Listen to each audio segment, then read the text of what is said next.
Hey, I'm Ashley Conrad. Welcome to The Gist.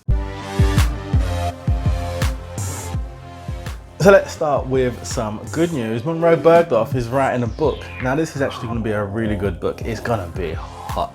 It's been reported that she has received a landmark 6-figure deal after a bidding war with 11 publishers. I haven't even got 11 fingers. So that's just madness. The book will be called Transitional, and it will explore the 6 different facets of the human experience. So adolescence, sexuality, gender, relationships, identity, and race. The book will also detail Munroe's own experiences, including her childhood in a mixed race family, attending an all-boys school, and her transition aged 24. Munroe told The Guardian, hold that, stop that. You told The Guardian but not us. Head over to realquiz.com and contact us, by the way. We like you. Anyway, she did tell The Guardian that she sees the book as a manifesto of how she sees society changing for the better and bringing us all closer together. Transitional will be published in 2021. That is one to read. Now, let's keep smiling. See? Let's keep it going. I want to talk about some of these great queer media stars from America. I just want to show some love, really. So let me introduce you to Monica Roberts. So Monica launched the Trans Grew Up blog in 2006 and writes with a unique brand and sweet conversational style. She's an unapologetic advocacy and she's a sharp political analysis. Does that sound good to you? Her own tagline is a proud, unapologetic trans woman speaking with the power and discussing the world.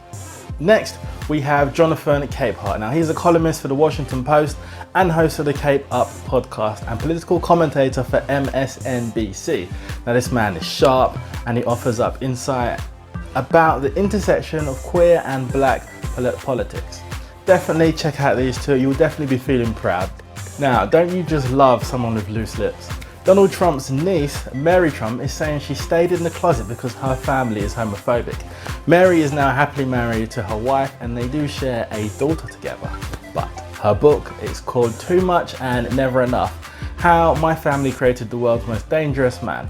It's a very long title, but it does have a lot of tea. Now, in the book, Mary shares family history of shady dealings, emotional abuse, substance problems, and the obsession with success. Mary Trump confirms what Donald Trump's critics and what most of us have been saying for a long time, that he is an outright racist. It comes easily to him, she says, and he thinks it's going to score him points with the only people who are continuing to support him. She also says growing up, it was sort of normal to hear them use the N-word or use anti-Semitic expressions.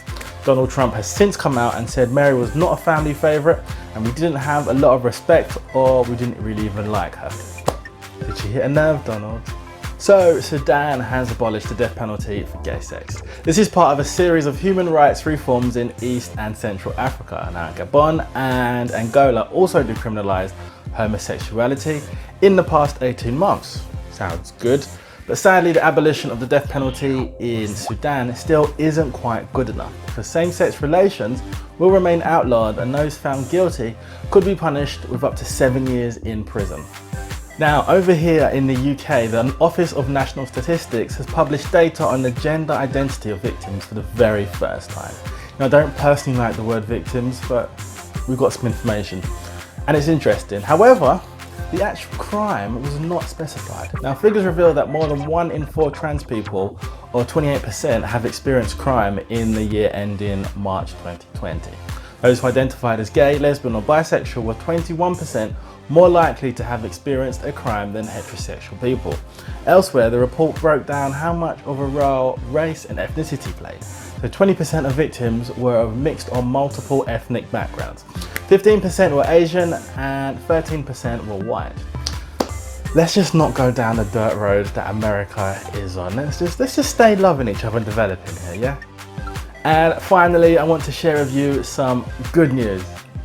Singer, songwriter, and of course cast member of the pilot season of Ask Real Quiz, and he is a much loved member of the Real Quiz family. Asher Gray has welcomed the birth of his twin daughters.